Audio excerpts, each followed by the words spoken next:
How's it going, Elementalists? I'm back with another starter deck overview, and today we will be going over the Chosen One.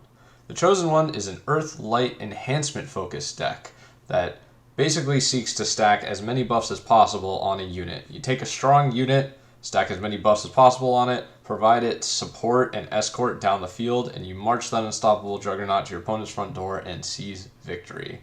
So let's take a look at some of these categories. We've got our notable buff recipients, the enhancements or buffs themselves, support units and units to secure the early game, and utility spells. So let's take a closer look at some cards in these categories. The first category I want to talk about are the buff recipients. Now, all of these units are pretty fearsome in their own right, but adding a few enhancements on them can really push them over the edge and make them incredibly difficult to deal with. Also, a lot of these units have abilities that make them really good targets for buffs. So like the Sun Mage has an ability where it gets stronger attacks the more health it gets, or the Magma Lancer has these like AoE attacks that hit 2 tiles in front of them or 2 tiles to the side of them.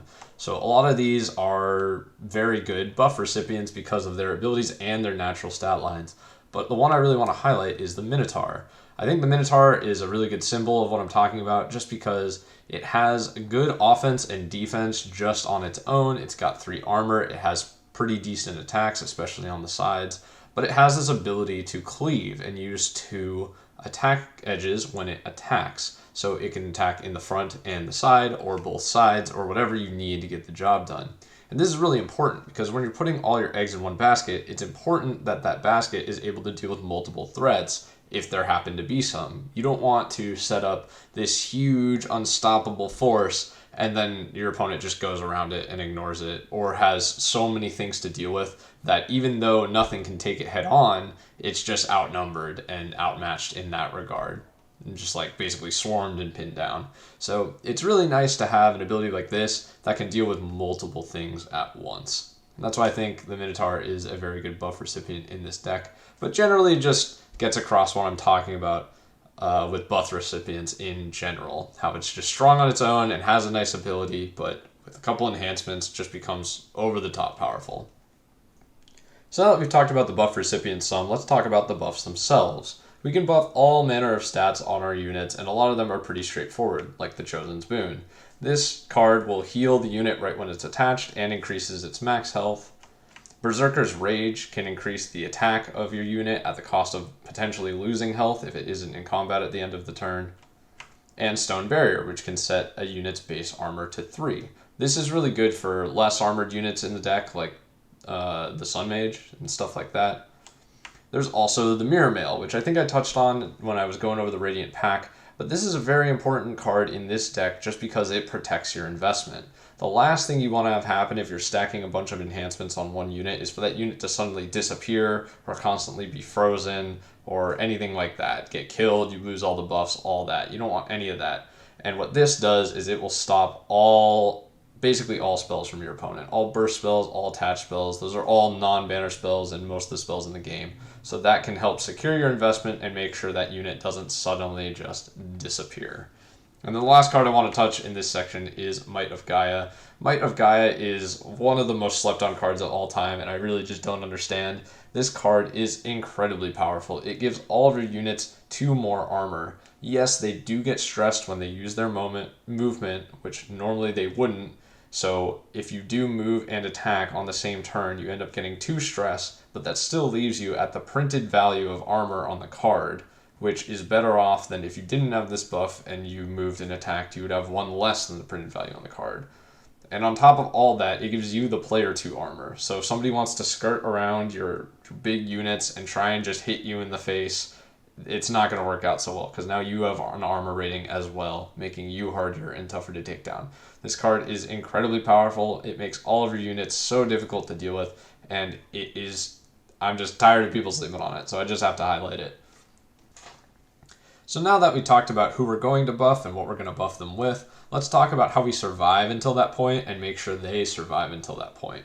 So we survive with some early game. Now this deck does not have the strongest early game. Don't be afraid if you don't have momentum right out of the gate with this deck. You kind of have to build slow and build up your unit and then wrest control back from your opponent and push them down with your big strong, unstoppable force. You're not going to have that right out the gate. So don't worry if they come bearing down on you, but you have a little bit of stuff to keep distance or secure space in the early game. You basically have some snipers to blink away at your opponent's threats that are approaching.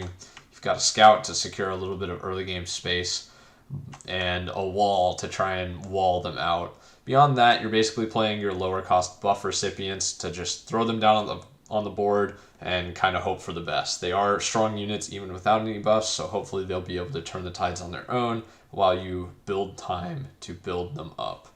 And then when you have them down on the board, you support them with units like the medics that can prevent damage and keep them topped off on health, making it very difficult to basically making it so that you have to kill the buff recipients in one turn, but it's as hard as possible because you're preventing 2 damage from the first source that deals damage to them. Both of these units have those abilities. And you have cards like Dudley, the Sun Court's Aegis, who can actually take the first hit or spell for your buff recipient and then ignore it, or at least ignore the damage portion of it. So as long as you keep a lot of these sorts of units around your buff recipient, they're going to be really difficult to take out, and then the next turn you can start applying those buffs and making it harder and harder and harder, and you just march them down the field with their entourage and wrest momentum back from your opponent and win the game. And then with all decks, I gotta talk about the utility spells. There's a lot of different things the utility spells can do in this deck. You can use Gaia Pulse, which I've touched on before with Hail of Arrows, to actually ramp your element base, giving you more resources to apply buffs. And there's a bit of like removal through dead weight, soft removal, make sure that the things bearing down on you can't actually advance, can't move forward, which buys you time. And a little bit of removal with like Fireball, that's spot removal, can take out certain threats that are bearing down on you. But I really want to talk about Earthquake. Earthquake hits the entire board, all grounded units take 5 damage. It's a big board wipe effect that can buy you the time you need to get back into the game. It obviously doesn't work very well on flying units, so it has that gap, but everything else is going to take a bunch of damage. And it's not going to do too much damage to your own units because they're all so heavily armored that they're probably going to live through this thing. So it's a nice little burst spell that can do a lot for board control, kind of stifle your opponent's momentum, and hopefully leave some of your guys standing to be healed up by the medics and stuff, and make sure that you can start getting that momentum back. So next I want to talk about some notable combos in the deck. Putting aside the fact that the deck's entire goal is basically to put a bunch of attachments on a buff unit, which is kind of a combo in itself, let's look at some actual specifics. So the first combo I want to touch on is Mirror Mail plus Elanor the Mirror Guardian. Now if you look at Eleanor's passive ability Mirror Shelter, what it basically does is allows her adjacent allies to ignore all of your opponent's burst and attached spells. And that should sound kind of familiar because that is what Mirror Mail does for the unit it's attached to. So a lot of times when you have Elanor on the field, you can't target any of her adjacent allies with spells, or your opponent can't.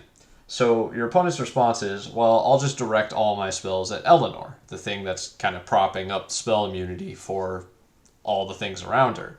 But Mirror Mail just utterly denies that by saying, okay, well, you can't target Eleanor's spells either. And what that does is it gives you a giant formation of spell immune units. And against spell control decks, that alone can be a win condition. Just this one attachment on this unit, she can be really tough to take down without spells, especially for spell-focused decks, and you're just denying the ability to do that. Not only for her, but for anybody next to her as well. So you just have a big group of spell immune units, and I mean, that's it. That's the combo. It can be really strong against specific decks, especially like fire decks that want to hit entire formations with spells, or any sort of water deck that's using spells to control you. Next up, I want to talk about Might of Gaia plus Animated Armor. Now, I already kind of talked about Might of Gaia a bit. The reason it is so good with Animated Armor specifically is there aren't too many effects in this game that just add flat armor. Because of the way armor works, it reduces damage from all effects for, as many times as you get hit. If you stack up a bunch of armor on something, eventually things just become invincible unless you're hitting them with like specific loss of health or armor piercing damage. So there aren't too many effects that just add armor. Not only does Might of Gaia add armor, but it adds 2 armor.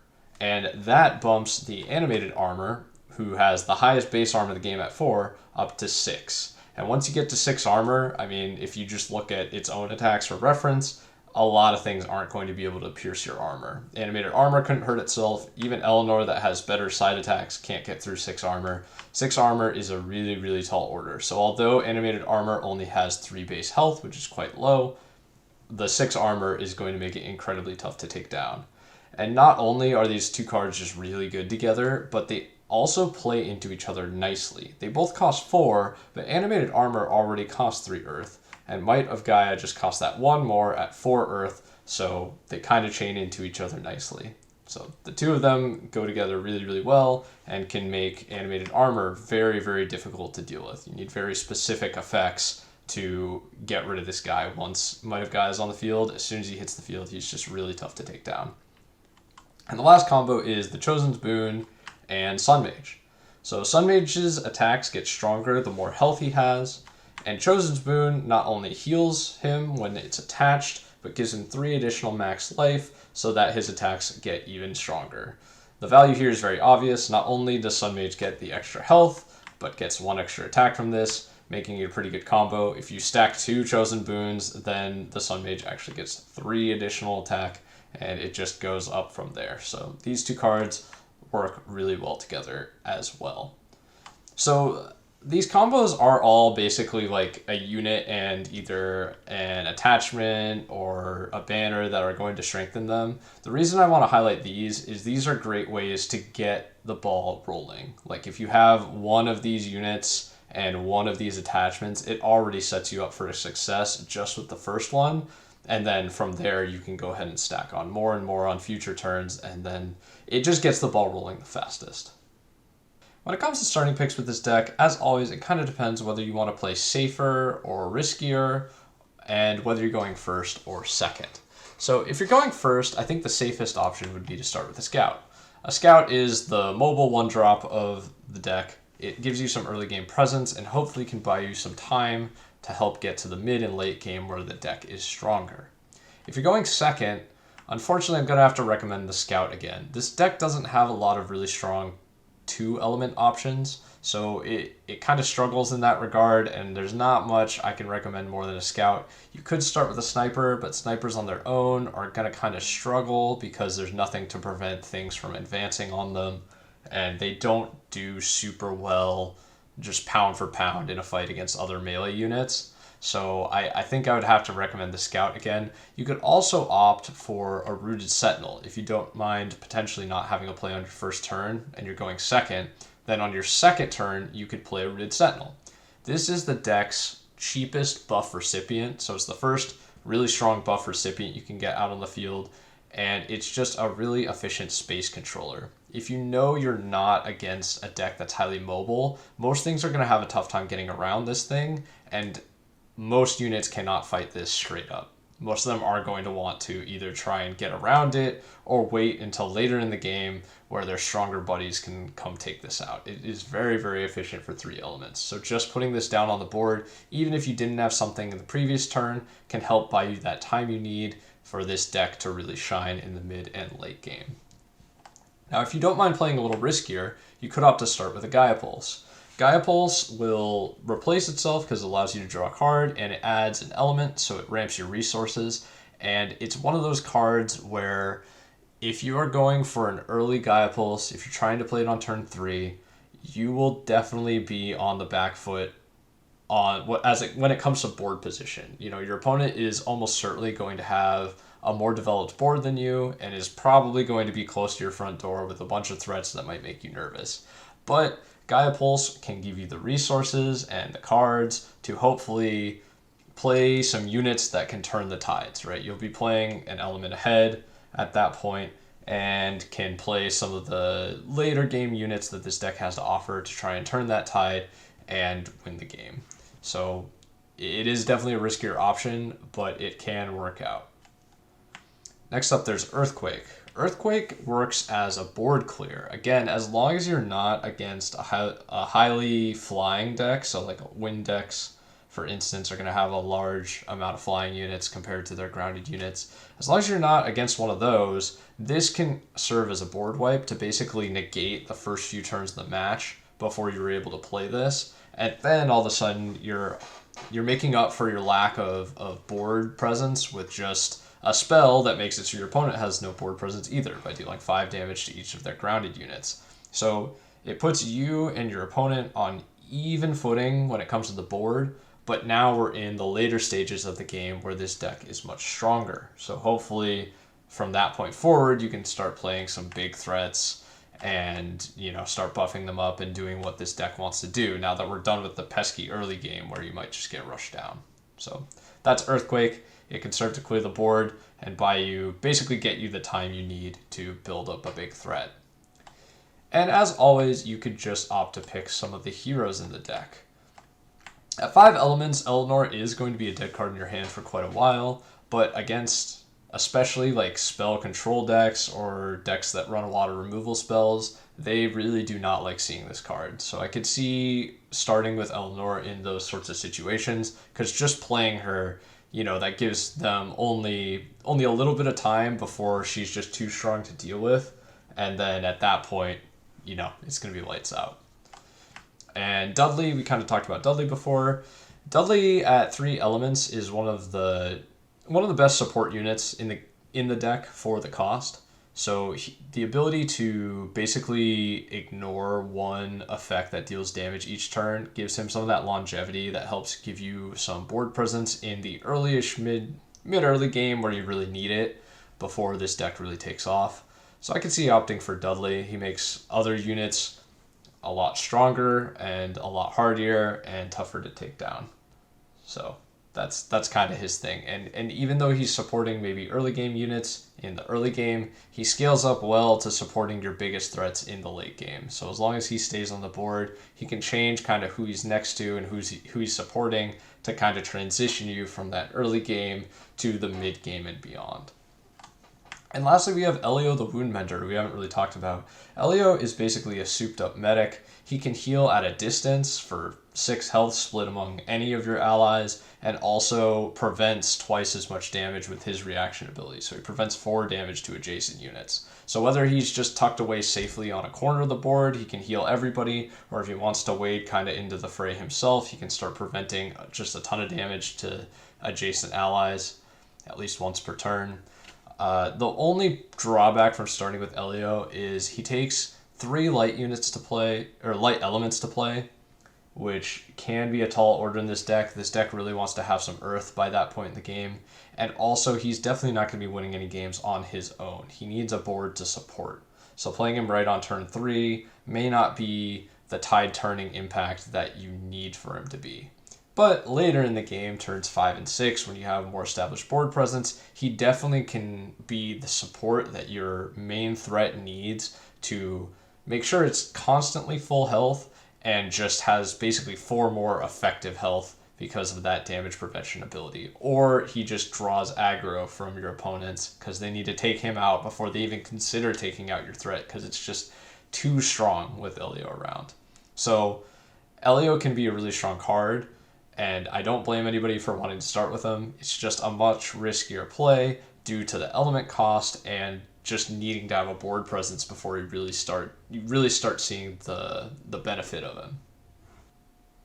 And lastly, I want to talk about some strong positions with this deck. And actually, this deck, you barely need the board to really articulate what strong positions are, just because it's stack a bunch of things on a unit. But we'll go ahead and use the board anyway, just because there are some position-specific support units and stuff like that. So this is a rather modest strong position for the deck, and again, it doesn't look like much. You have to forgive the tabletop simulator. It makes it a little hard to show attachments, especially when you have a lot of them. But it's basically like a Sun Mage, somewhat central, protected by a medic, and with a couple of buffs. We've got the Stone Barrier to give its base armor basically a +2 boost up to 3 for 1. And of course, we've got the Chosen Spoon. We talked about why this is strong before. So this is now a 9 health unit with 3 base armor that has +3 over, actually +4 over the printed values on all of its attacks. So 6 front attack. So yeah, 9 health, 3 base armor. 6 total front attack. I mean, that is pretty beastly. And then it's got some protection for this from this medic to boot. So 2 damage prevention and a little bit of healing each turn until this thing gets taken care of. This is not the craziest position in the world, but is already super threatening. And I think you could start to see why these threats become insurmountable after a while. And on the complete other end of the spectrum, if we want to just abandon all modesty whatsoever, we can, unite the Super Friends here and just put all of the heroes down together, plus Might of Gaia, plus some buffs here. I mean, if you get this, it's really hard to lose at this point. We've got, because of the Mirror Mill here, we've got 3 spell immune heroes. We got the Chosen's Boon here on Elanor, boosting up her life to a total of 9. Might of Gaia is going to put her armor at 4. And then, Elio preventing 4 damage and making sure she stays full health, plus Dudley taking 1 effect per turn if you require it. I mean, she's just nigh unkillable at this point, and you can just march this whole situation down the board and just see what your opponent is able to do about it. And that's without any real attack boost. She might have trouble getting over some things, but you can even, stack on a Berserker's Rage to make her attack super strong. She can hit two units with her cleave effect. And yeah, I mean, this is kind of, like I said, the complete opposite of the spectrum, total end game. Basically everything you'd want to see in this deck. And at this point, any unit is going to have a really, really difficult time challenging this sort of position. So I think that's going to do it for my overview of the Chosen One. Thank you all so much for watching this video. If you like building up the biggest, craziest, most unstoppable, ridiculous unit you can imagine, and don't mind starting off a little bit slower, or more of like a mid-late game focused player, then I highly recommend this deck. I think you might have a lot of fun just building stuff with it.